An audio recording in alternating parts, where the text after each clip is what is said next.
Hi everyone, रसायन दुनिया में सभी का स्वागत करती हूँ। देखिए, एमएससी फाइनल में जो हमारा टॉपिक चल रहा था वो चल रहा था ऑक्सीडेशन, जिसे हमने कंप्लीट कर लिया है। ऑक्सीडेशन हम कंप्लीट कर चुके हैं। ऑक्सीडेशन के बाद में नेक्स्ट यूनिट जो हम यहाँ पे स्टार्ट करने वाले हैं वो करेंगे रीअरेंजमेंट रिएक्शंस। इस वीडियो में हम कोई भी रीअरेंजमेंट रिएक्शन है पर्टिकुलर वो यहाँ पे नहीं करने वाले। हम देखेंगे इस वीडियो में इंट्रोडक्शन ऑफ रीअरेंजमेंट रिएक्शन, यानी कि रीअरेंजमेंट रिएक्शन है वो क्या होता है। उसके बाद में हमें जो नेक्स्ट देखना है वो ये देखना है कि यहाँ पे हम एमएससी फाइनल के सिलेबस में कौन कौन से रीअरेंजमेंट्स हम वो पढ़ेंगे, ठीक है, वो चीज देखेंगे। और साथ में ये भी देखेंगे कि कौन सा रीअरेंजमेंट है वो कौन से इंटरमीडिएट को इन्वॉल्व करता है, यानी कि किसी भी रीअरेंजमेंट रिएक्शन में कौन सा इंटरमीडिएट यहाँ पे फॉर्म हो रहा है, वो सारी चीजें हम यहाँ पे इस वीडियो में देखने वाले हैं। यानी कि ये जो वीडियो है ना ये काफी इंपॉर्टेंट होने वाली है। जो भी हम पढ़ने वाले हैं इन फ्यूचर 10 या फिर 15 दिन में जो भी हम पढ़ेंगे रीअरेंजमेंट में उस सबका बेसिक है वो होगा इस वीडियो में, ठीक है। ये एक आउटलाइन होगा रीअरेंजमेंट रिएक्शन का। ये यदि आप अच्छे से कर लेते हो तो फिर आपको सिर्फ रिएक्शन से वो देखनी है, ठीक है। तो चलिए स्टार्ट करते हैं। तो देखिए, सबसे पहला जो पॉइंट यहाँ पे आता है वो ये आता है, what is rearrangement reaction. Rearrangement reaction है वो क्या होता है। तो देखिए, रीअरेंजमेंट जो वर्ड है ना इसे आप थोड़ा सा ध्यान से देखिए। रीअरेंजमेंट, देखिए आप एक एग्जाम्पल से समझिएगा, ठीक है। आपने जनरली सुना होगा कि हमने हमारा घर है वो रीअरेंज किया है, ठीक है। या फिर घर का छोड़िए, आप बोलोगे कि मैंने मेरा रूम है वो रीअरेंज किया है। रीअरेंज का मतलब क्या होता है कि आप ना ही तो रूम में कोई नया सामान लेके आए हो, ना ही जो पहले से रखा था आपने उसे बाहर निकाला है, ठीक है। जो आपका एग्जिस्टिंग जो सामान था उसी को आपने थोड़ा सा अच्छे से जमा के रख दिया है, ठीक है। वही क्या है, रीअरेंजमेंट है। तो वैसा ही रीअरेंजमेंट अपना मॉलिक्यूल्स में होता है। आपने कोई भी मॉलिक्यूल लिया हुआ है, कंपाउंड लिया हुआ है, ठीक है। उसी कंपाउंड में कोई ग्रुप या फिर कोई एटम है उसे आप एक प्लेस से हटा के दूसरे प्लेस पे लगा रहे हो, ठीक है। एक जगह से हटा के दूसरी जगह पे लगा रहे हो तो उसी को हम क्या बोलते हैं, रीअरेंजमेंट रिएक्शन बोलते हैं। यानी कि आपको कोई रिएजेंट नहीं लेना, ठीक है। यहाँ पे कोई भी किसी टाइप का रिएजेंट है वो हमें यूज नहीं करना होता। जो अपना एग्जिस्टिंग मॉलिक्यूल है उसी में हमें क्या करना है, थोड़ा बहुत चेंज करना होता है और उसी से हमें क्या बनाना होता है, नेक्स्ट प्रोडक्ट की फॉर्मेशन करनी होती है, ठीक है। तो ये होती है अपनी रीअरेंजमेंट रिएक्शन। अब रीअरेंजमेंट रिएक्शन में देखिए, सबसे पहले चीज ये आ जाती है कि हम ऐसे ही थोड़े ना कि कोई भी ग्रुप रैंडमली उठाया कहीं से भी और कहीं पे भी जोड़ दिया, ऐसा हम कभी नहीं कर सकते। अपनी मन की मर्जी के अकॉर्डिंग नहीं होते रीअरेंजमेंट रिएक्शंस, ठीक है। ऐसा नहीं है कि रीअरेंजमेंट में आप तो बोल रहे हो कि कमरे में सामान अरेंज करने जैसा ही है तो हमने तो मन किया वहीं पे सोफा डाल दिया, ऐसा तो नहीं है ना। अब यदि आप सोफा डाल दोगे गेट में, ठीक है, एक बार के लिए सपोज करो यदि आपने सोफा डाल दिया गेट में तो आओगे किधर से। तो रीअरेंजमेंट है वो थोड़ा सा अकॉर्डिंगली होना चाहिए, ठीक है। कि बाद का जो ड्राइविंग फोर्स है, क्या बाद में आपने रीअरेंजमेंट कर दिया तो उसके बाद में क्या आपका जो रूम है वो अच्छे से स्टेबल लग रहा है, आपको कहीं पे आने जाने में प्रॉब्लम तो नहीं हो रही। तो वही सेम थिंग यहाँ पे होती है मॉलिक्यूल्स में कि रीअरेंजमेंट के बाद में जो बनने वाला प्रोडक्ट है वो स्टेबल होना चाहिए। रिएक्शन का कुछ ना कुछ ड्राइविंग फोर्स है वो यहाँ से होना चाहिए कि यहाँ से ये इंटरमीडिएट बन रहा है, ये स्टेबल है, तब हम रिएक्शन को फॉरवर्ड डायरेक्शन में लेके जा रहे हैं। या फिर हम बोल सकते हैं कि यहाँ से जो बनने वाला प्रोडक्ट है ये स्टेबल है, ओवरऑल यहाँ से गैसियस मॉलिक्यूल्स हम वो इवॉल्व हो रहे हैं इसलिए प्रोडक्ट अपना स्टेबल है, या फिर रिएक्शन अपनी फॉरवर्ड डायरेक्शन में जा रही है। तो कोई ना कोई यहाँ पे रिएक्शन का ड्राइविंग फोर्स है वो होना चाहिए। ऐसा नहीं है कि रैंडमली कहीं से भी कोई भी ग्रुप उठाया और उसे कहीं पे भी ऐड कर दिया, ऐसा रीअरेंजमेंट का मतलब वो बिल्कुल नहीं होता, ठीक है। रीअरेंजमेंट है वो हमें एक वे में करना पड़ता है कि एक पर्टिकुलर एक स्पेसिफिक मैकेनिज्म पे हमें रीअरेंजमेंट रिएक्शन है वो करनी पड़ती है। फर्स्ट ऑफ ऑल हम देखते हैं रीअरेंजमेंट रिएक्शन की डेफिनेशन, कि डेफिनेशन क्या होती है रीअरेंजमेंट रिएक्शन की। तो देखिए, हमने क्या बोला कि सेम मॉलिक्यूल में विद इन द मॉलिक्यूल एक ग्रुप है वो एक एटम से किसी दूसरे एटम पे माइग्रेट कर रहा है, तो उसी को हम क्या बोल रहे हैं, रीअरेंजमेंट रिएक्शन बोल रहे हैं। तो डेफिनेशन हम देख लेते हैं यहाँ पे। डेफिनेशन में क्या होगा, in a rearrangement reaction, in a rearrangement reaction a group migrates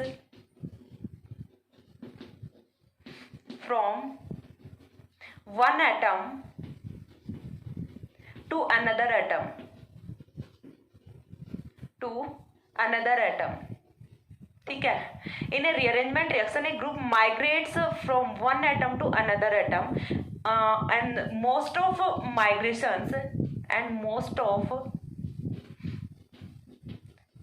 migrations are 1-2 migrations या फिर 1-2 shifts, ठीक है, हमें क्या करना है, in a rearrangement reaction a group migrates from one atom to another atom in the same molecule. ठीक है, ये चीज भी हमें यहाँ पे कंसीडर करनी होती है, in the same molecule, in the same molecule and most of migrations are one two migrations, या फिर हम इन्हें क्या बोल सकते हैं, वन टू शिफ्ट बोल सकते हैं। ठीक है, अब देखिए एग्जांपल से समझते हैं। एग्जांपल के लिए मैं यहाँ पे एक रिएक्शन है वो लिख रही हूँ, रिएक्शन है वो हमारी क्या होगी, ए बी, हमने कोई भी स्पीसीज ली है। इसमें क्या है कि हमारा जो बी है उस पे कोई डब्ल्यू है वो सब्स्टिट्यूएंट लगा हुआ है। ठीक है, अब हमें क्या करना है कि इस ग्रुप का माइग्रेशन कराना है दूसरे ग्रुप पे। तो देखिए यहाँ पे होता क्या है, ये वाला ग्रुप है ये माइग्रेट करेगा ए पे, तो यहाँ से फॉर्मेशन किसकी होती है, यहाँ से कुछ इस टाइप का कंपाउंड है वो फॉर्म होता है। ठीक है, यहाँ से कुछ इस टाइप का कंपाउंड है वो फॉर्म होता है और लास्ट में रिएक्शन का प्रोडक्ट है वो कुछ इस तरह से होता है। अब देखिए यहाँ से आपको ध्यान से समझना है हुआ क्या है एग्जैक्टली यहाँ पे कि ए बी, ठीक है, बी में यहाँ पे डब्ल्यू पे कोई सब्स्टिट्यूएंट या फिर हम इसे क्या बोल सकते हैं, कोई भी ग्रुप बोल सकते हैं। ठीक है, ये ग्रुप यहाँ पे लगा हुआ था, हमें क्या करना है, इस ग्रुप का माइग्रेशन है वो कहाँ पे करना है, ए पे करना है। क्यों, क्योंकि हम क्या बोल रहे हैं, most of migration are one two migration और वन टू शिफ्ट। तो यहाँ पे ये हो गया अपना वन, ये हो गया टू, वन टू शिफ्ट हम यहाँ पे करा रहे हैं। ठीक है, क्या करा रहे हैं, वन टू शिफ्ट करा रहे हैं। तो वन टू शिफ्ट कराएंगे तो यहां से देखिए ये वाला बॉन्ड ब्रेक हो रहा है और साथ में ये वाला बॉन्ड फॉर्म हो रहा है, यानी कि बीच में फॉर्मेशन किसकी हो रही है, ट्रांजिशन स्टेट की फॉर्मेशन हो रही है। तो यहां से फॉर्मेशन हो रही है ट्रांजिशन स्टेट की। अब ट्रांजिशन स्टेट की फॉर्मेशन के बाद ये वाला बॉन्ड है ये कंप्लीटली ब्रेक हो जाएगा और ये कंप्लीटली फॉर्म हो जाएगा, यानी कि जो अपना डब्ल्यू था वो देखिए एटम बी से माइग्रेट कहाँ पे हो गया, एटम ए पे हो गया, लेकिन हुआ कहाँ पे है, विद इन द मॉलिक्यूल हुआ है। ठीक है, यही अपना मॉलिक्यूल था, मॉलिक्यूल का फॉर्मूला है वो रिएक्शन से पहले भी क्या था, ABW था, अभी भी क्या है, ABW है। तो चीज समझ आ रही है, हमने क्या किया है कि एक ग्रुप को उठा के एक प्लेस से दूसरे प्लेस पे शिफ्ट कर दिया, और कौन सी पोजीशंस पे किया, 1 2 पे किया है। 1 से उठा के हमने कहां पे शिफ्ट कर दिया, 2 पे कर दिया। This is known as rearrangement reaction. तो क्लियर हुआ यहाँ से कि रीअरेंजमेंट रिएक्शन क्या होता है, यही होता है अपना रीअरेंजमेंट रिएक्शन। अब यहाँ पे देखिए कुछ टर्म्स होती हैं वो हम यहाँ पे यूज करते हैं, तो टर्मिनोलॉजी है वो एक बार के लिए हम देख लेते हैं। यहाँ पे हमने एक तो देखिए अपना W लिखा हुआ है। ठीक है, W क्या है, अपना माइग्रेटिंग ग्रुप है। ठीक है, या फिर माइग्रेटरी ग्रुप हम इसे बोल सकते हैं। ये क्या कर रहा है, माइग्रेशन कर रहा है, तो W क्या होगा यहाँ पे, माइग्रेटरी ग्रुप होगा, माइग्रेटरी ग्रुप जो कि माइग्रेट कर रहा है। The group which migrates is known as migratory group. ठीक है, ये आपको सारी की सारी डेफिनेशन हम वो मेंशन करनी पड़ेंगी जब आप रीअरेंजमेंट का एक जनरल सा इंट्रोडक्शन दे रहे हो। The group which migrates from one atom to another atom is known as migratory group. ठीक है, ये कौन सा होता है, माइग्रेटरी ग्रुप होता है। उसके बाद हम आते हैं बी पे। बी क्या है अपना, जहां से माइग्रेशन है वो ओरिजिन हो रहा है। ठीक है, माइग्रेशन का ओरिजिन हो रहा है, तो ये कौन सा होगा, माइग्रेशन ओरिजिन होगा। तो बी जो है वो अपना क्या होता है, माइग्रेशन ओरिजिन होता है। बी जो है वो अपना क्या होता है, माइग्रेशन ओरिजिन होता है, यानी कि वो वाली पोजीशन जहां से माइग्रेशन है वो जनरेट हो रहा है वो क्या होता है, माइग्रेशन ओरिजिन होता है। उसके बाद हम आते हैं ए पे। ए क्या है अपना, माइग्रेशन टर्मिनस, क्योंकि आफ्टर माइग्रेशन माइग्रेटरी ग्रुप जहां पे जाके जुड़ रहा है। ठीक है, आफ्टर माइग्रेशन माइग्रेटरी ग्रुप जहां पे जाके जुड़ रहा है उसी को हम क्या बोलते हैं, माइग्रेशन टर्मिनस बोलते हैं, क्योंकि यहाँ पे आके माइग्रेशन है वो टर्मिनेट हो गया ना, तो हम इसे क्या बोलेंगे, माइग्रेशन टर्मिनस बोलेंगे। तो ए जो है वो अपना क्या होता है, migration terminus. A is known as migration terminus. तो यहाँ पे हमें 3 टर्म्स हम वो यूज करनी होती है, migratory group, migration origin and migration terminus. चीजें क्लियर हुई तीनों की तीनों। माइग्रेटरी ग्रुप जो कि माइग्रेट कर रहा है वो अपना माइग्रेटरी ग्रुप, माइग्रेशन ओरिजिन जहां से माइग्रेशन हो रहा है वो अपना माइग्रेशन ओरिजिन, माइग्रेशन टर्मिनस जहां पे माइग्रेशन हो रहा है, जहां पे शिफ्ट कंप्लीट हो रही है वो अपना क्या होता है, माइग्रेशन टर्मिनस होता है। तो ये हो गया अपना रीअरेंजमेंट रिएक्शन और रीअरेंजमेंट रिएक्शंस में यूज होने वाली टर्मिनोलॉजी। ठीक है, तो यहाँ तक क्लियर है। अब देखिए यहाँ से रीअरेंजमेंट रिएक्शन का हमें पता चल गया कि रीअरेंजमेंट रिएक्शन कुछ इस तरह से होती है। इसके बाद हमें ये देखना होता है कि रीअरेंजमेंट रिएक्शन है वहां पे कौन कौन से इंटरमीडिएट्स हम वो बनते हैं, या फिर किस तरह से यहाँ पे जो अपना माइग्रेटरी ग्रुप है वो माइग्रेट कर सकता है। तो यहाँ पे देखिए माइग्रेटरी ग्रुप ग्रुप का माइग्रेट करने का डिफरेंट डिफरेंट वे होता है। माइग्रेटरी ग्रुप है ये अपने बॉन्ड के दोनों इलेक्ट्रॉन्स को लेके माइग्रेट कर सकता है, ठीक है, बॉन्ड के दोनों इलेक्ट्रॉन्स को साथ में लेके माइग्रेट कर सकता है। दैट मीन्स माइग्रेटरी ग्रुप है वो किसकी फॉर्म में माइग्रेट कर सकता है, न्यूक्लियोफाइल की फॉर्म में। यदि बॉन्ड के दोनों इलेक्ट्रॉन्स को लेके जा रहा है तो नेगेटिव चार्ज के साथ जाएगा, तो किसकी फॉर्म में जाएगा, न्यूक्लियोफाइल की फॉर्म में। तो यहां से क्या क्या पॉसिबल हो सकता है, migratory group can migrates with electron pair और हम इसे क्या बोलेंगे, न्यूक्लियोफिलिक माइग्रेटरी ग्रुप बोलेंगे, यानी कि in the form of nucleophilic migratory group, ठीक है, विद इलेक्ट्रॉन पेयर और न्यूक्लियोफिलिक माइग्रेटरी ग्रुप, ठीक है। एक तो ये पॉसिबिलिटी होती है, दूसरी विदाउट इलेक्ट्रॉन पेयर भी कर सकता है, ठीक है, can migrates with electron pair, without electron pair, without electron pair, यानी कि पॉसिबिलिटी क्या होती है, यहां से इस बार ये बॉन्ड के इलेक्ट्रॉन्स को छोड़ के जा रहा है, बॉन्ड के इलेक्ट्रॉन्स को छोड़ के जा रहा है, तो जो अपना W इस पे चार्ज कौन सा आएगा, पॉजिटिव चार्ज आएगा, positive charge, that means electrophilic species. तो विदाउट इलेक्ट्रॉन पेयर और क्या हो सकता है, इलेक्ट्रोफिलिक माइग्रेटरी ग्रुप हो सकता है, ठीक है। तो हम इसे क्या बोलेंगे, electrophilic migratory group in the form of electrophilic migratory group. और क्या पॉसिबिलिटी हो सकती है, अब देखिए बॉन्ड के दोनों इलेक्ट्रॉन्स को लेके चला गया, बॉन्ड के दोनों इलेक्ट्रॉन्स को छोड़ के चला गया, और क्या हो सकती है, एक इलेक्ट्रॉन को लेके चला जाए, एक को छोड़ के चला जाए, ठीक है। तो नेक्स्ट पॉसिबिलिटी है वो क्या होगी, माइग्रेट्स विद वन इलेक्ट्रॉन, ठीक है, माइग्रेट्स विद वन इलेक्ट्रॉन, यानी कि वन इलेक्ट्रॉन वाली कौन सी पोजीशन होती है अपनी, कौन सी फॉर्म होती है, फ्री रेडिकल, ठीक है। तो यहां से ये क्या हो सकता है, free radical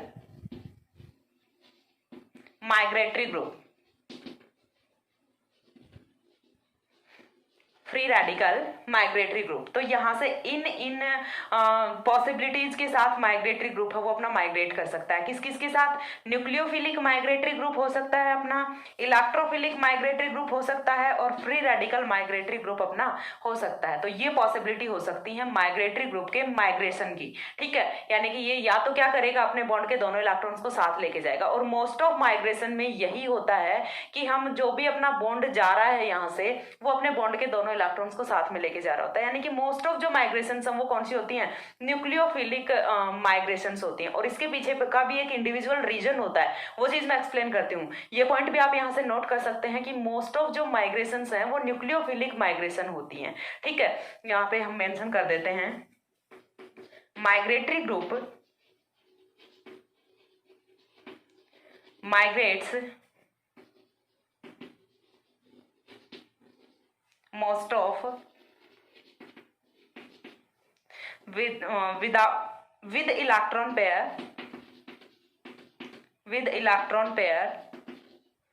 or in the form of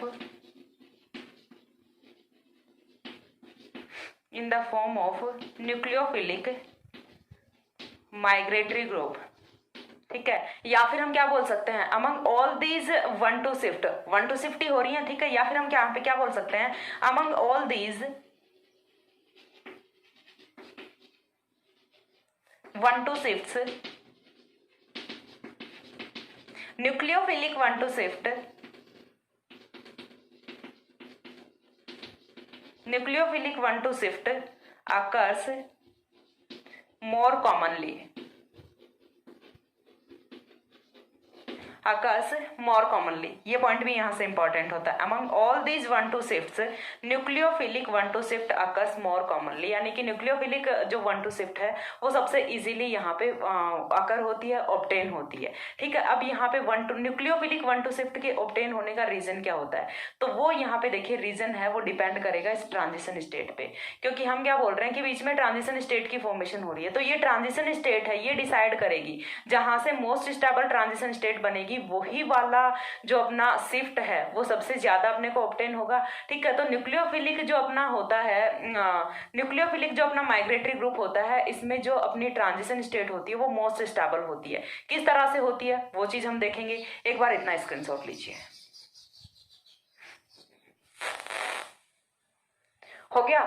इसके बाद देखिए हमें नेक्स्ट जो देखना है वो हम देखेंगे यहाँ पे एनर्जी डायग्राम की किस तरह से यहाँ पे जो ट्रांजिशन स्टेट्स हैं वो कौन सी मोर स्टेबल होती है, जिसकी वजह से हम बोल रहे हैं कि जो अपना न्यूक्लियोफिलिक माइग्रेशन है वो सबसे ज्यादा स्टेबल होता है या फिर सबसे ज्यादा ऑब्टेन होता है। तो उस चीज का रीजन है वो हम यहाँ पे देखने वाले हैं। ठीक है, तो रीजन में देखिए हम यहाँ पे देखते हैं कि energy profile diagram, energy profile diagram है वो हम इस तरह से कुछ यहाँ पे ले लेते हैं। ठीक है, हमने यहाँ पे क्या रखा है, एक अपना रखा यहाँ से, ये अपना कौन सा है, न्यूक्लियोफिलिक शिफ्ट है, ये अपना इलेक्ट्रोफिलिक शिफ्ट है और ये अपना फ्री रेडिकल शिफ्ट है। ठीक है, एफआर फ्री रेडिकल शिफ्ट, चीज क्लियर हो रही है, न्यूक्लियोफिलिक शिफ्ट, इलेक्ट्रोफिलिक शिफ्ट और फ्री रेडिकल शिफ्ट। तो जब हम देखें यहाँ पे जो ऑर्बिटल्स फॉर्म करते हैं तो सबसे पहले अपने कौन से ऑर्बिटल्स होते हैं, बॉन्डिंग मॉलिक्यूलर ऑर्बिटल्स होते हैं। बॉन्डिंग मॉलिक्यूलर ऑर्बिटल्स को मैं क्या लिख दूं, यहाँ पे बीएमओज लिख दूं। बीएमओज के बाद में यहाँ पे क्या होते हैं, नॉन बॉन्डिंग होते हैं, नॉन बॉन्डिंग मॉलिक्यूलर ऑर्बिटल्स। ठीक है, नॉन बॉन्डिंग मॉलिक्यूलर ऑर्बिटल्स होते हैं और नॉन बॉन्डिंग के बाद में कौन होते हैं, अपने एंटी बॉन्डिंग होते हैं। ठीक है, ये अपने क्या होते हैं, एंटी बॉन्डिंग मॉलिक्यूलर ऑर्बिटल्स। तो मैं इनको क्या लिख रही हूँ, एबीएमओज लिख रही हूँ। तो बीएमओज बॉन्डिंग मॉलिक्यूलर ऑर्बिटल और एबीएमओज एंटी बॉन्डिंग मॉलिक्यूलर ऑर्बिटल। और जितने किसी भी मॉलिक्यूल में बॉन्डिंग मॉलिक्यूलर ऑर्बिटल्स होते हैं उतने ही एंटी बॉन्डिंग मॉलिक्यूलर ऑर्बिटल्स होते हैं। ये चीज क्लियर है सभी को। तो देखिए हम सबसे पहला केस देखते हैं, हम क्या बोल रहे हैं कि न्यूक्लियोफिलिक शिफ्ट हो रहा है। ठीक है, यहाँ पे इधर क्या होता है, एनर्जी होता है। हम यहाँ पे देख रहे हैं ट्रांजिशन स्टेट्स अलग अलग शिफ्ट की, न्यूक्लियोफिलिक शिफ्ट हो रहा है, यानी कि यहाँ से देखिए न्यूक्लियोफाइल है वो अपने दोनों इलेक्ट्रॉन्स को साथ में लेके जाएगा। ठीक है, वो अपने इलेक्ट्रॉन्स को साथ में लेके जाएगा। अब इलेक्ट्रॉन्स को साथ में लेके चला गया तो इसके सिर्फ बॉन्डिंग में बचते हैं 2 इलेक्ट्रॉन्स। ठीक है, दूसरा अपने पास आता है इलेक्ट्रोफिलिक शिफ्ट। इलेक्ट्रोफिलिक शिफ्ट में देखिए दो तो अपने बॉन्डिंग के इलेक्ट्रॉन हो गए, बॉन्डिंग के इलेक्ट्रॉन है तभी तो बॉन्ड की फॉर्मेशन हो रही है। अब इसके बाद देखिए यदि ये जो अपना इलेक्ट्रोफाइल है ये शिफ्ट कर रहा है, ये माइग्रेट कर रहा है, तो ये अपने बॉन्ड के इलेक्ट्रॉन्स को छोड़ के जाएगा ना। और यदि बॉन्ड के इलेक्ट्रॉन्स को छोड़ के जा रहा है तो कहां पे छोड़ के जा रहा है, एंटी बॉन्डिंग में छोड़ के जाएगा। एंटी बॉन्डिंग में यहाँ पे होते हैं 2 इलेक्ट्रॉन्स। ठीक है, नेक्स्ट हम आते हैं फ्री रेडिकल पे। तो फ्री रेडिकल में भी देखिए बॉन्डिंग के इलेक्ट्रॉन्स है वो तो तीनों में सेम है, लेकिन जो एंटी बॉन्डिंग में इलेक्ट्रॉन्स है, न्यूक्लियोफाइल है वो तो अपने दोनों को साथ में लेके चला गया, इलेक्ट्रोफाइल है वो छोड़ के जा रहा है, फ्री रेडिकल है वो यहाँ पे एक इलेक्ट्रॉन को छोड़ के जा रहा है। तो यहाँ पे नंबर ऑफ इलेक्ट्रॉन्स है वो कितने होते हैं ट्रांजिशन स्टेट्स में। ट्रांजिशन स्टेट्स में देखिए यहाँ पे एबीएमओज में यदि हम बात करते हैं यहाँ पे तो कितने इलेक्ट्रॉन्स हुए टोटल, 2 इलेक्ट्रॉन्स हैं।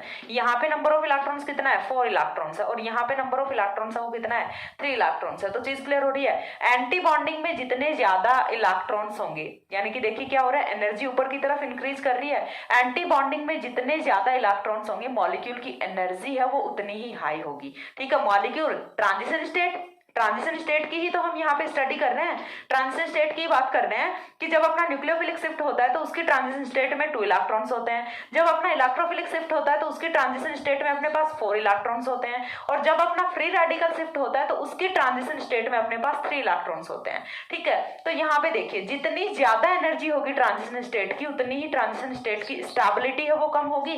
ठीक है, तो यहाँ से देखिए ई ट्रांजिशन स्टेट, ई है वो हम क्या लिख रहे हैं यहाँ पे, energy of transition state is inversely proportional to stability,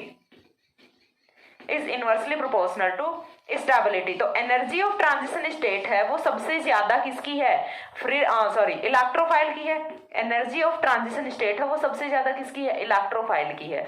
उसके बाद नेक्स्ट पे किसकी है, फ्री रेडिकल की है, और सबसे कम किसकी है, न्यूक्लियोफाइल की है। ये हमने ऑर्डर है वो किसका लिखा है, एनर्जी ऑफ ट्रांजिशन स्टेट का लिखा है।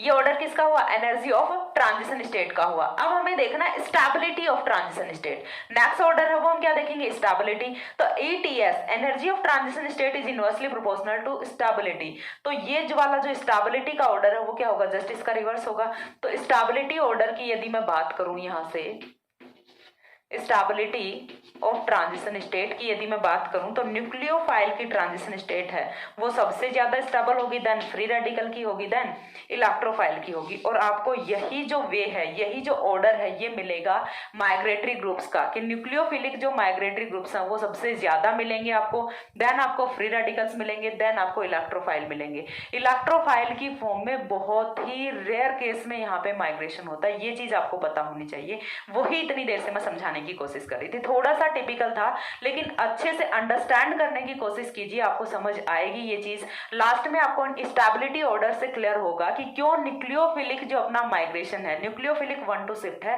वो ही मोस्ट ऑफ हमें ऑब्टेन होता है। क्यों? क्योंकि न्यूक्लियोफिलिक जो अपना 1 to शिफ्ट होता है उसमें बनने वाली जो ट्रांजिशन स्टेट होती है उसकी एनर्जी है वो सबसे लेस होती है, ठीक है, उसकी एनर्जी है वो सबसे लेस होती है। क्यों? क्योंकि उसके एंटी बॉन्डिंग में इलेक्ट्रॉन्स हैं वो जीरो होते हैं, और एंटी बॉन्डिंग में इलेक्ट्रॉन्स जितने ज्यादा होंगे मॉलिक्यूल की स्टेबिलिटी उतनी ही कम होगी। ये चीज आपको पता होनी चाहिए। बीएससी फर्स्ट ईयर में आपने पढ़ा होगा एमओटी, ठीक है, एमओटी मतलब मॉलिक्यूलर ऑर्बिटल थ्योरी, ठीक है।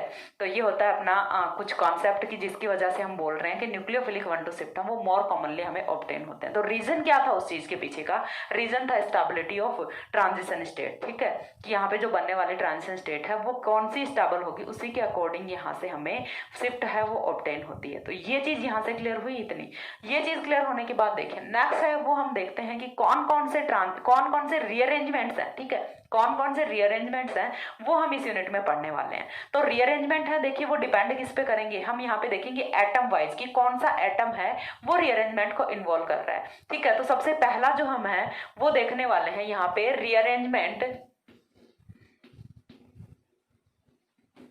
Rearrangement at electron deficient carbon. चलो एक बार इतना स्क्रीनशॉट लो, देन मैं अच्छे से पूरा आउटलाइन है वो बना के बताती हूँ आपको। हो गया? इसके बाद देखिए नेक्स्ट है वो हम देखते हैं, यहाँ पे अच्छे से आउटलाइन बनाएंगे क्योंकि ये वाला जो आउटलाइन है ये काफी इंपॉर्टेंट रहेगा आपके लिए। पूरी यूनिट पढ़ने में आपको प्रॉब्लम नहीं आएगी क्योंकि सिलेबस है वो आप लोगों का मैंने शेयर नहीं किया है, ठीक है, सिलेबस शेयर नहीं किया है, तो यहाँ से एक तरीके से आपको सिलेबस का आइडिया है वही लगने वाला है, ठीक है। तो जो अपना फर्स्ट रीअरेंजमेंट आता है वो अपना आता है rearrangement two electron deficient carbon atom, ठीक है, rearrangement two electron deficient carbon atom. अब यहाँ पे इलेक्ट्रॉन डेफिशिएंट कार्बन एटम का मतलब क्या है? Electron deficient carbon that means carbocation. चीज क्लियर हो रही है? Electron deficient carbon that means carbocation, यानी कि ऐसे सारे के सारे रीअरेंजमेंट्स जिनमें इंटरमीडिएट है वो कार्बोकटायन फॉर्म होगा, वो कौन कौन से रीअरेंजमेंट्स होते हैं। तो यहाँ से एक पॉइंट आपको क्लियर हुआ होगा कि हमें कुछ रीअरेंजमेंट्स तो ऐसे पढ़ने हैं जिनमें इंटरमीडिएट कार्बोकटायन की फॉर्मेशन होगी, ठीक है। तो कार्बोकटायन है वो कौन कौन से रीअरेंजमेंट्स में फॉर्म होता है वो चीज हमें देखनी है। तो इनमें जो सबसे फर्स्ट रीअरेंजमेंट आता है वो अपना आता है, देखिए यहां से पिनाकोल पिनाकोलॉन रीअरेंजमेंट, पिनाकोल पिनाकोलॉन रीअरेंजमेंट, ठीक है। इसके बाद सेकंड रीअरेंजमेंट है वो अपना आता है सेमी पिनाकोलॉन, दोनों को एक साथ भी पढ़ सकते हैं, सेमी पिनाकोलॉन रीअरेंजमेंट। थर्ड है वो अपना आता है benzylic rearrangement, and fourth one Damjanov rearrangement, and fifth है वो अपना Wolff rearrangement, and Wolff इसे हम साथ में किसके पढ़ते हैं? आंट स्टड रीअरेंजमेंट, ठीक है। वॉल्फ रीअरेंजमेंट या फिर आंट स्टड रीअरेंजमेंट है, इन दोनों को हम साथ में पढ़ लेते हैं, ठीक है। और साथ में एक और बच गया अपना सिक्स्थ रीअरेंजमेंट वैगनर मिरवाइन रीअरेंजमेंट, ठीक है। ये 6 रीअरेंजमेंट्स हैं, ये सभी के सभी ऐसे रीअरेंजमेंट्स हैं जिनमें इंटरमीडिएट है वो कार्बोकटायन फॉर्म होता है, ठीक है। देखिए यहाँ से आपको एक आइडिया लग जाएगा कि आपको याद करने में प्रॉब्लम नहीं रहेगी, आपको रटना नहीं पड़ेगा। इतना आइडिया है ना कि 6 रीअरेंजमेंट्स तो ऐसे हैं जिनमें यहाँ से कार्बोकटायन इंटरमीडिएट है वो फॉर्म होने वाला है। अब कार्बोकटायन इंटरमीडिएट की फॉर्मेशन है वो भी इजीली आप कर लोगे, और साथ में कार्बोकटायन पे अब न्यूक्लियोफाइल कौन सा रिएक्शन करेगा वो चीज भी आप कर लोगे। तो सारे के सारे हैं वो यहाँ पे सिमिलर रीअरेंजमेंट्स हैं वो होने वाले हैं जिनमें इंटरमीडिएट है वो कार्बोकटायन फॉर्म होगा। उसके बाद जो नेक्स्ट अपना आता है वो आता है rearrangement two electron deficient nitrogen atom, ठीक है। इस बार हम क्या ले रहे हैं? इलेक्ट्रॉन डेफिशिएंट नाइट्रोजन एटम ले रहे हैं। तो सेकंड है वो अपना आता है रीअरेंजमेंट टू, सेकंड नंबर पे आता है रीअरेंजमेंट टू इलेक्ट्रॉन डेफिशिएंट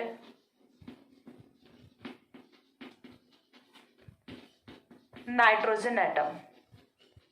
और इलेक्ट्रॉन डेफिशिएंट नाइट्रोजन है वो कौन सा होता है अपना, नाइट्रीन। इलेक्ट्रॉन डेफिशिएंट नाइट्रोजन कौन सा होता है, नाइट्रीन होता है। चीज क्लियर हो रही है। तो ऐसे रीअरेंजमेंट्स जिनमें इंटरमीडिएट है वो नाइट्रीन फॉर्म होता है, वो यहाँ पे हमें देखने हैं। अब ऐसे कौन कौन से होते हैं, तो यहाँ पे देखिए फर्स्ट है वो अपना होता है होफमैन रीअरेंजमेंट। होफमैन रीअरेंजमेंट, ठीक है। सेकंड रीअरेंजमेंट है वो अपना होता है बैकमैन, बैकमैन रीअरेंजमेंट, ठीक है। उसके बाद थर्ड है वो अपना होता है स्मिड, स्मिड रीअरेंजमेंट। इसके बाद फोर्थ जो है वो अपना होता है कार्टियस, या फिर कर्टियस भी बोलते हैं इसे, कर्टियस रीअरेंजमेंट, ठीक है। ये अपना कौन सा होता है, कर्टियस रीअरेंजमेंट होता है। अब इसके बाद एक आता है लॉसन रीअरेंजमेंट, जिसमें भी नाइट्रीन है वो इंटरमीडिएट फॉर्म होता है, लेकिन वो अपने सिलेबस में नहीं है, ठीक है। लेकिन चलो इतनी चीज क्लियर होनी चाहिए कि जो अपना लॉसन रीअरेंजमेंट होता है उसमें भी इंटरमीडिएट है वो नाइट्रीन ही फॉर्म होता है। तो भले ही हमें पढ़ना नहीं है लेकिन फिर भी हम लिख लेते हैं ये वाला, ठीक है, लॉसन रीअरेंजमेंट। और पढ़ भी लेंगे, कोई नहीं, सिलेबस में नहीं है तो क्या होगा, काम तो आएगा ही, ठीक है। तो ये होता है अपना लॉसन रीअरेंजमेंट। तो ये वाले सारे के सारे रीअरेंजमेंट्स हैं, इनमें इंटरमीडिएट है वो कौन फॉर्म होता है अपना, नाइट्रीन फॉर्म होता है। इलेक्ट्रॉन डेफिशिएंट नाइट्रोजन है वहां पे रीअरेंजमेंट रिएक्शन है वो हो रही होती है। इसके बाद जो नेक्स्ट आता है अपना थर्ड, वो आता है अपना rearrangement two electron deficient oxygen atom. Carbon पे देख लिया, नाइट्रोजन पे देख लिया, इस बार हम कौन से पे देख रहे हैं, ऑक्सीजन पे देख रहे हैं। यानी कि ऑक्सीजन एटम है वो यदि इलेक्ट्रॉन डेफिशिएंट हो तो वो कौन कौन से रीअरेंजमेंट्स है वो यहाँ पे देता है। तो उसके लिए यहाँ पे एक रीअरेंजमेंट होता है और वो होता है बेयर विलीगर ऑक्सीडेशन, या फिर बेयर विलीगर रीअरेंजमेंट जिसे हम बोलते हैं, ठीक है, बेयर विलीगर रीअरेंजमेंट रिएक्शन। यहाँ पे जो अपना इलेक्ट्रॉन डेफिशिएंट ऑक्सीजन एटम है वो इन्वॉल्व होता है, ठीक है। इसके बाद जो नेक्स्ट आता है वो अपना वो आता है rearrangement two electron rich carbon atom. अभी हमने किसकी बात की थी, इलेक्ट्रॉन डेफिशिएंट की, यानी कि कार्बोकेटाइन की। इस बार हम किसकी बात कर रहे हैं, कार्ब एनाइन की बात कर रहे हैं। तो नेक्स्ट जो अपना फोर्थ आता है वो आता है rearrangement two electron rich carbon atom. अब इलेक्ट्रॉन रिच कार्बन एटम को इन्वॉल्व करने वाले, यानी कि कार्ब एनायन है उसे एज अ इंटरमीडिएट इन्वॉल्व करने वाले कौन कौन से रीअरेंजमेंट्स हैं वो होते हैं, वो चीज हमें देखनी है। यहाँ पे देखिए कोई इंटरमीडिएट है वो फॉर्म नहीं होता, ठीक है। बेयर विलीगर का यहाँ पे कोई स्पेसिफिक इंटरमीडिएट नहीं है, जिस तरह से अपना नाइट्रीन, कार्बन आयन या फिर कार्बोकेटाइन है, उसी तरह से बेयर विलीगर का यहाँ पे कोई स्पेसिफिक जो इंटरमीडिएट है वो नहीं होता। जितने होते हैं वो मैं आपको अच्छे से एक्सप्लेन कर रही हूँ, ठीक है। अब हमें देखना है कि इलेक्ट्रॉन रिच यानी कि कार्ब एनायन को इन्वॉल्व करने वाले रीअरेंजमेंट्स हैं वो कौन कौन से होते हैं। तो उनमें से फर्स्ट रीअरेंजमेंट है वो अपना है neighbour rearrangement, neighbour rearrangement. Second है वो है अपना सैपिरो या फिर सपायरो भी बोलते हैं इसे। प्रोनाउंसिएशन है वो आप अपने अकॉर्डिंग कर सकते हैं, जो आप पहले से करते आ रहे हैं। मैं नहीं बोल रही कि जो मैं प्रोनाउंसिएशन यूज कर रही हूँ वो ही आप भी यूज करो, ठीक है। जो आप पहले से यूज करते आ रहे हैं वो आप यूज करते रहिए, क्योंकि इंग्लिश ऐसी लैंग्वेज है जिसमें आप जो भी बोलते हो ना वो सही होता है, ठीक है। सबकी अपनी लैंग्वेज होती है। अब देखिए जो अपना थर्ड होता है वो आता है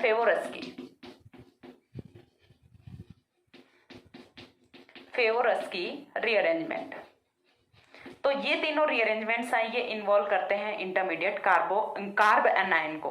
तो चीज क्लियर हुई। यहाँ से हमें टोटल है वो 14 आई थिंक 13 या फिर 14 कुछ रीअरेंजमेंट्स हुए हैं ये सारे के सारे।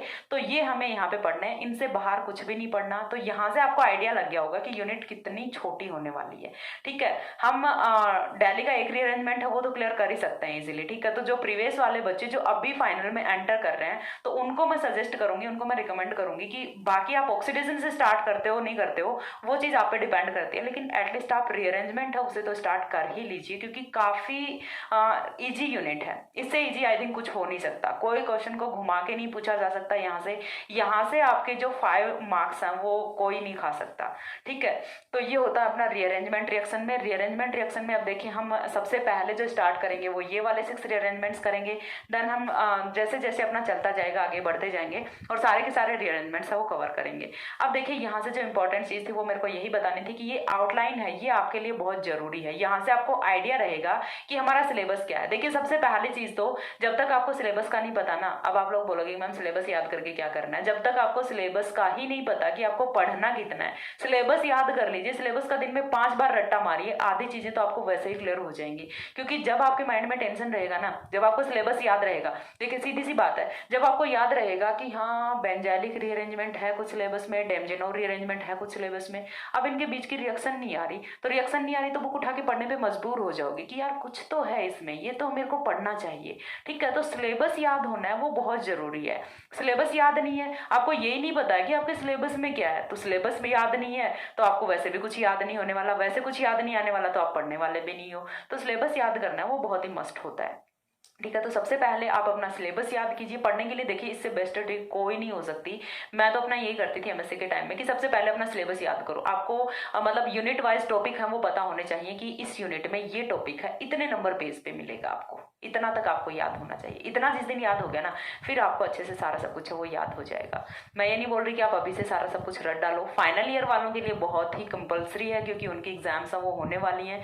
तो फाइनल ईयर वालों के लिए ही स्पेशली मैंने ये यूनिट स्टार्ट की है अभी, वरना तो ऑक्सीडेशन के जस्ट बाद तो रिडक्शन करना चाहिए था, क्योंकि oxidation and reduction both are contrast to each other, तो वो पढ़ने में भी थोड़ा इजी रहता है। लेकिन हम इसे जल्दी से निपटा के देन रिडक्शन स्टार्ट कर लेंगे। रिडक्शन थोड़ा अपना लंबा भी चलने वाला है, ऑक्सीडेशन है वो भी काफी लंबा गया है, और रिडक्शन है वो तो उससे भी काफी लंबा है। तो उससे पहले मैंने सोचा कि एक बार हम थोड़ा सा इजी यूनिट है वो कर लेते हैं। ठीक है, क्योंकि ऑक्सीडेशन रिडक्शन देखिए वैसे तो बहुत इजी यूनिट है, जिनको इजी लगती है उनके लिए तो बहुत इजी है, लेकिन एक बार के लिए जिनको थोड़ा सा ऑर्गेनिक से फोबिया होता है उनके लिए थोड़ा सा टफ पड़ती है ऑक्सीडेशन रिडक्शन। थोड़ा सा, मैंने ये बोल दिया थोड़ा सा टफ पड़ती है, इसका मतलब ये नहीं कि मैडम टफ है, ये तो कुछ नहीं है ऐसा। इनमें बहुत ही स्वीट सी यूनिट्स हैं। आप यदि पॉइंट वाइज चलते हो, ठीक है, बीच में से किसी एक कंपाउंड का उठाओगे नहीं आएगा। जितनी वीडियोस बनाई हैं उनको एक वे में देखते जाइए, उनको एक सीक्वेंस में देखते जाइए, आपको कुछ भी ऐसा नहीं लगेगा कि जो आपको नहीं आ रहा। ठीक है, बाकी का मैं गारंटी नहीं करती, लेकिन वीडियोस में से तो आपको कुछ भी ऐसा नहीं होगा कि जो आपको समझ ना आए। इतना इजी लैंग्वेज में मैंने यहाँ पे एक्सप्लेन किया है। अभी भी आउटलाइन मैं डायरेक्टली यहाँ से स्टार्ट कर सकती थी कोई भी एक रीअरेंजमेंट उठा के, और आपको भी अच्छा लगता, क्योंकि सीधा सा है। एग्जाम में तो ये पूछा जाएगा ना कि पर्टिकुलर कोई भी rearrangement, right short not on pinacolone rearrangement या फिर बेंजालिक रीअरेंजमेंट, डेमजेनोव रीअरेंजमेंट, कुछ भी पूछा जाएगा। ये सब कुछ तो नहीं पूछा जाएगा ना समरी तो। लेकिन ये मैंने क्यों बताया है, ताकि आपको यहाँ से एक थोड़ा सा आप यूनिट के साथ में फैमिलियर हो जाओ कि हमें यहाँ पे ये पढ़ना है। ठीक है, डेली आपके सामने नया टॉपिक आ रहा है, यार ये क्या आ गया आप, तो उससे पहले आपको पता होना चाहिए कि हाँ ये चीज़ें आने वाली हैं आपके सफ़र में, तो उससे आपका सफ़र है वो थोड़ा इजी हो जाता है, बस उसी के लिए। बाकी ऐसा कुछ नहीं है कि इसमें से कुछ क्वेश्चन पूछा जाए, क्योंकि रीअरेंजमेंट का इंट्रोडक्शन है वो तो एमएससी के लेवल पे नहीं पूछेगा, एग्जामिनर इतने तो पागल नहीं होते। ठीक है, और आज के टाइम में तो बिल्कुल नहीं, क्योंकि एग्जाम का जो लेवल वो काफ़ी एडवांस होता जा रहा है। तो मैं ये नहीं बोलूँगी कि वीडियो इंपॉर्टेंट नहीं है, आप बोलोगे कि मैम लास्ट में बता रहे हो कि यहाँ से क्वेश्चन नहीं पूछा जाता, पूरा वीडियो दिखवा के,